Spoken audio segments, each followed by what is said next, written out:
Well, hello everybody. Once again, welcome back to Tanks with CS. Sorry about the delay. I believe it's been a couple of weeks since I had a replay up here. Unfortunately, I've been busy with grown-up stuff and things in the real world I had to attend to.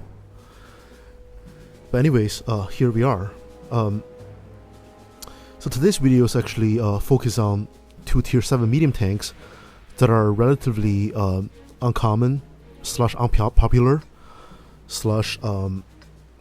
perhaps unusual. The tanks in question are the KV-13 and the T-34-1, Soviet and Chinese mediums. I guess the KV-13 is kind of unusual because it's a bit of a sidetrack tank on the tech tree. It allows you to grind from the medium line up to the heavy line, as well as onto the medium line from the heavy line. So if you're one of those people who have a hard time with either one of the Soviet medium or heavy lines, perhaps along the lower tiers and medium tiers, this might be an interesting enough tank for you to save some time and headache, if you will. So anyways, how's the KV-13 like? I would say that in terms of mobility, it's decent. It's not fantastic or amazing like a T-34 at tier 9 or an LTTB light tank. Firepower wise, it's decent. It does have the same top 85mm gun the T-34-85 has a tier lower, but I believe the handling and DPM are notably better. Of course, at this tier, the typical problem a medium tank face in terms of the weapons is that they're kind of short on penetration. They're also kind of short on alpha, if not also DPM handling. Partly because tier 7s actually face tier 9s, and a lot of tier 9 tanks are bona fide Cold War tanks, like the Conqueror, the T-10, the Centurion, and T-54, and so on and so forth. Meanwhile, tier 7s unfortunately tends to be a bunch of glorified World War II tanks, souped up tier 5, so to speak, if you will. But I would say one good thing about KV-13 is the fact that its armor is fairly decent. It actually has about as much armor as AS or KV-3 heavy tank. I believe the front is give or take 120mm with some angling. The turret is somewhat thinner, but it does have space armor and a decent mantlet. So in other words, it offers decent protection against tier 7s and very good protection against tier 6 and tier 5s. But of course, if you see tier 8s and if you see tier 9s, the armor is very much unreliable, unfortunately.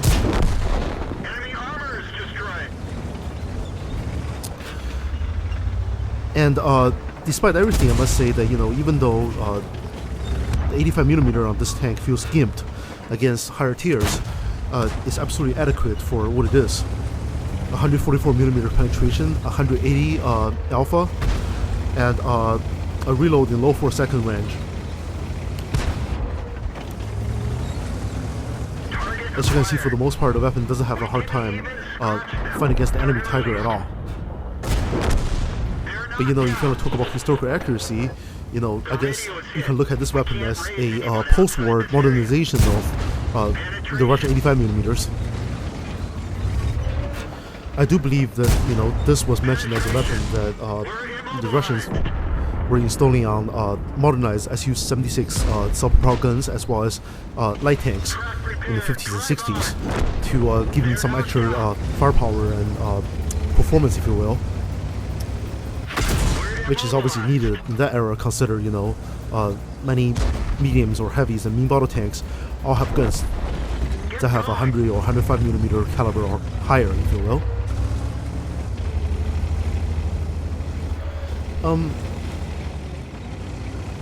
Another thing to note about the KV-13 is the fact that even though it's a fairly compact tank, I would say that size-wise it's probably even a little bit smaller than the T-34-85 or T-43.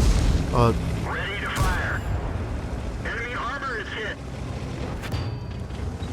For its size, its armor is good and it's actually not slow at all. As you can see, I had no trouble circling the Tier 5 British artillery, the Bishop. And it's moving along fairly well. I would say that, maybe it's a little bit slower than maybe Easy 8, but it's definitely quite a bit faster than the German Jumbo, and it might actually be a little faster than a Pershing.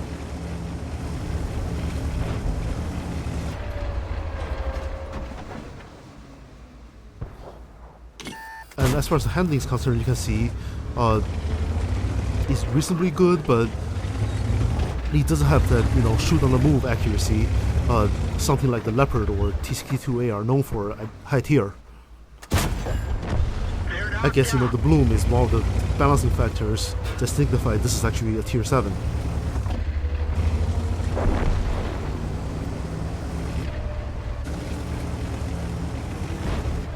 And so anyways, the game ended up being a fairly easy sweep for my team. We simply pushed west side of the map and showed some calculated aggression towards the enemies. It paid off. But I think that's one of the things that KV-13 does well, is that it's fast enough for having the amount of armor it has, and it's also fairly well protected for having its mobility. So on the west side of the map, running into a Tiger and Cromwell, they simply had no chance. Anyways, so here's the second replay for today's game. My tier 7 Chinese medium tank, T-34-1 or T-34-1. This is also a bit of an unpopular tank, partly because the Chinese line is a bit exotic and kind of quirky, and also not very popular for most mainstream players in the game. It's not well-rounded like the Russians, even though it does have some Russian traits. It's not likable like the Americans, and of course it doesn't have special abilities like the new Swedish or Czech or French lines with the autoloaders. But I digress. Ultimately, the T-34-1 is a very interesting tank for tier 7. So as many of you might know, the Chinese line is known for having, generally speaking, the highest alpha medium tank guns for every tier of their tech tree. For example, at tier 7, the T-31 can actually carry a 240 alpha, 170mm penetrating, 100mm gun with a reasonably good reload in, I believe, the mid-7 second range. So in a sense, if it's not for its poor soft stats and poor handling and poor bloom, this is very much a tier 8 tanks or tier 8 medium tanks weapon. And unlike this tank's high alpha tier 7 medium tank counterpart like the A44 as well as the T20, the T-34-1 is arguably better in the sense that versus the A43, or much rather A44, it has a front turret with a reasonable 5-degree of depression. The entire shape and design of the hull and the tank is fairly conventional in a good way. You can peekaboo okay. You can angle well without risking yourself too much. And versus the T20, which also has a high alpha gun for tier 7, the T-34-1 actually has a fairly reliable turret. I would say that it's semi-reliable against up to 200mm penetrating guns, because the flatter part of this turret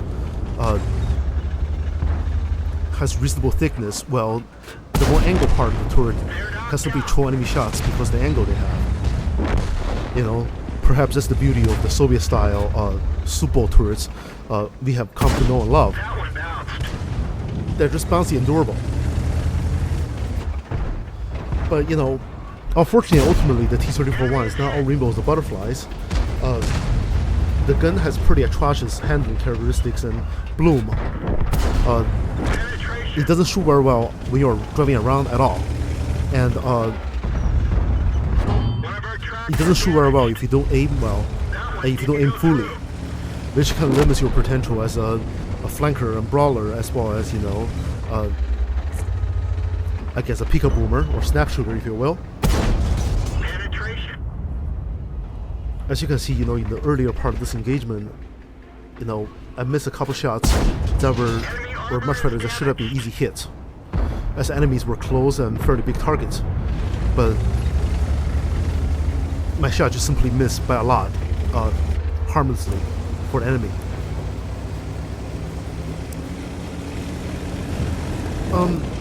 Unfortunately, and unlike the turret of the T-34-1, the hull of the T-34-1 is only 60mm equivalent, and it's only moderately angled. So in other words, the hull will only offer marginal protection against Tier 5 weapons, maybe some Tier 6 weapons. By Tier 7 and above, the hull doesn't count for much.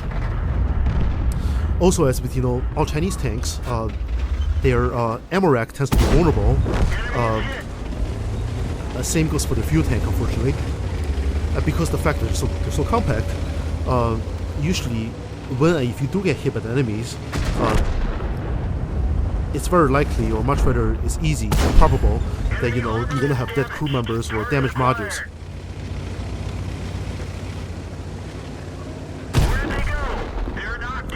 The mobility of the T-34-1 is fairly decent, partly because, you know, in a sense, this is a Chinese derivative or modernization of the T-34-85 design, by, you know, reusing its drivetrain while affording it essentially a lower profile hull and a better protected turret, along with a bigger gun. So, you know, in terms of mobility, the T-34-1 feels quite similar to a T-34-85, which is not bad. I mean, you know, sure, it's not an A43 or a Cromwell or an Easy 8 in terms of that, but it's very solidly usable and middle of the road. I mean, it's not an old school Centurion or a Jumbo by any stretch of the imagination, of course. And see, that's the beauty of this gun. Even though it handles very poorly, the penetration alpha combination makes it very strong. You can afford to peek a boom and pull back. Every shot usually count, and the longer reload actually affords you more protection by allowing you to go back into cover. Enemy armor is destroyed. But then and again, you know, if you do aim well, you usually have no problem hitting the enemies at all. It's not a bad thing. Ironically, you can probably say the same thing about KV-2s, even though there's apparently Russian bias.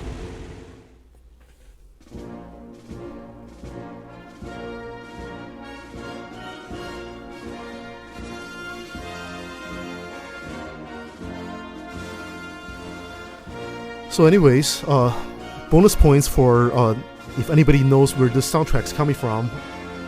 But anyways, in the first game, I managed to get an ace tanker as well as the Radley Waters, and of course the Top Gun.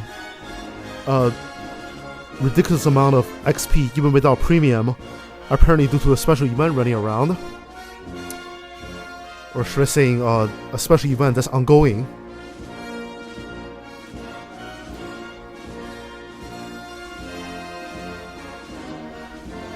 Top on the team, not surprised at all.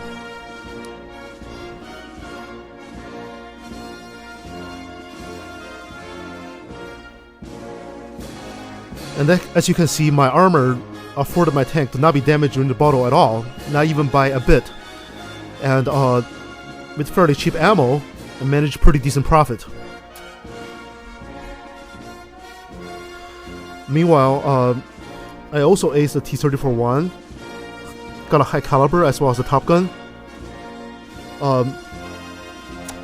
Unfortunately, you can see that, you know, I've been sitting on this replay for a while, since we still have the holiday background in the back. But, you know, it is what it is.